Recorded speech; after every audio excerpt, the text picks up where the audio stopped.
my name's Melissa, and today we're going to talk about HIV and AIDS. So the Center for Disease Control and Prevention estimates that over 1 million people are living with HIV in the U.S. alone. 1 in 5 of those are unaware that they are even infected with the disease. So although they are unaware, they are still transmitting the disease to other people. HIV and AIDS research has come a long way since the first case in 1981. Education and treatment have really progressed over the last 20 to 30 years due to that constant research. What is HIV and what is AIDS? What's the difference? HIV stands for Human Immunodeficiency Virus. That's a virus that is affecting the immune system of a human. AIDS stands for Acquired Immune Deficiency Syndrome. So an immune system deficiency that was acquired. Let's talk more about the differences between the two. HIV is the initial infection of the disease. Now, a patient can go weeks without experiencing any signs or symptoms of the disease. Now, over the next few years, they may have on and off symptoms of very vague things like cough, diarrhea, stuff that usually is attributed to the common cold or a flu. That whole time, the virus is living inside the body and replicating, and it's attacking the immune system of that person. The virus targets a specific cell called the CD4 cell.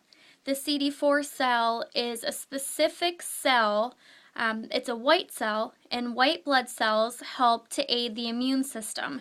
And what they do is fight off illness, viruses, bacteria, stuff like that.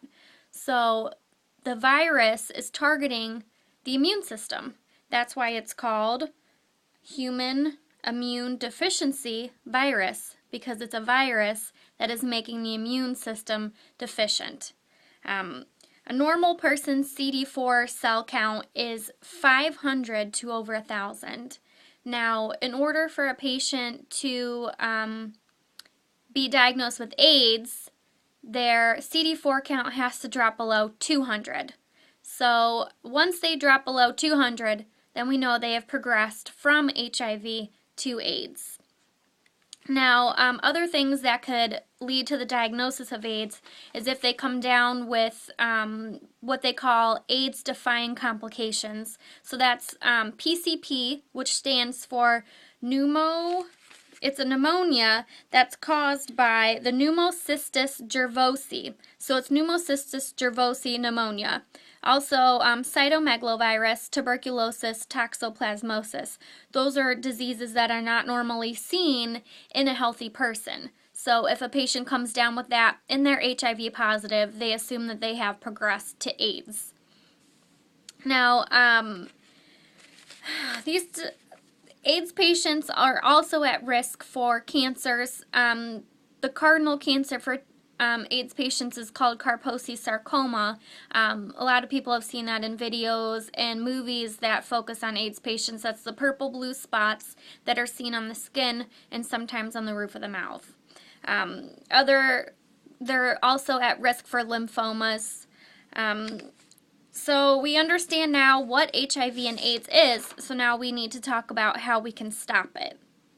So HIV is spread through the direct contact with an infected person's bodily fluids. So that includes blood, semen, vaginal secretions, and breast milk. So that means sex with an unprotected sex with an infected person. Direct blood contact.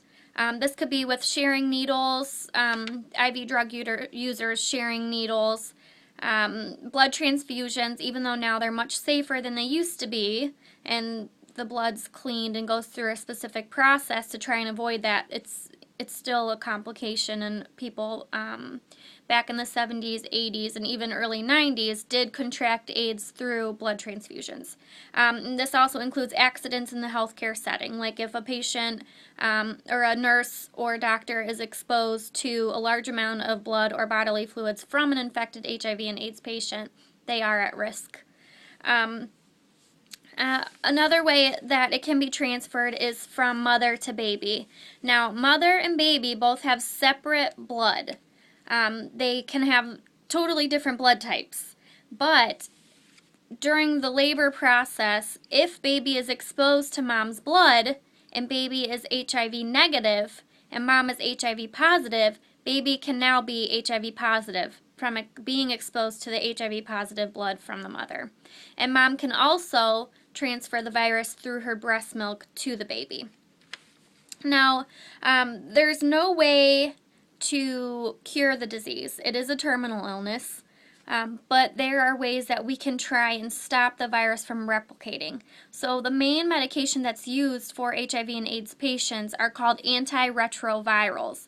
So that specifically targets the viruses and just tries to stop them from multiplying and attacking the immune system.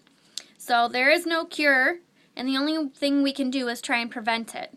So patients, they may also find it helpful to take supplements, fish oils, whey protein, but definitely they need to consult with a physician before they take any supplements, because some supplements can have adverse effects with the antiretrovirals and take away the effectiveness of those medications.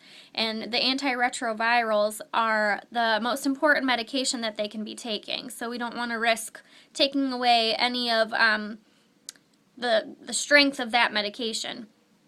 So other things they need to do, eat foods that are good for you, lots of fruits and vegetables, help try and boost the immune system. They need to stay away from unpasteurized dairy, sushi, and raw foods. Raw foods and sushi, stuff like that, can lead to foodborne illnesses, and there's a high risk of contamination with those foods. So definitely they need to stay away from those. Another thing, emotional wellness is a huge thing for patients that have any kind of terminal illness. There's lots of support groups and resources out there for those patients that they can take advantage of. A newer treatment is called medical cannabis or medical marijuana. It's still controversial, but most of the time it's very helpful for HIV and AIDS patients. It helps to stimulate the appetite, because AIDS patients go through what's called wasting syndrome, where they lose about 10% of their body weight and they have no appetite. They get down to skin and bones and they just look horribly, horribly ill, and they feel horribly ill. But they found that medical cannabis has helped them to recover and gain their weight back because they're able to eat. Also, medical cannabis helps with chronic aches and pains that come along with the disease, like neuropathies. The most important thing we can do as a society is educate. We need to educate the public about preventing the transmission of the disease. We need to educate on safe sex and not sharing needles, and different ways to take proper precautions so that we can stop the spread of this disease. HIV and AIDS is a worldwide epidemic.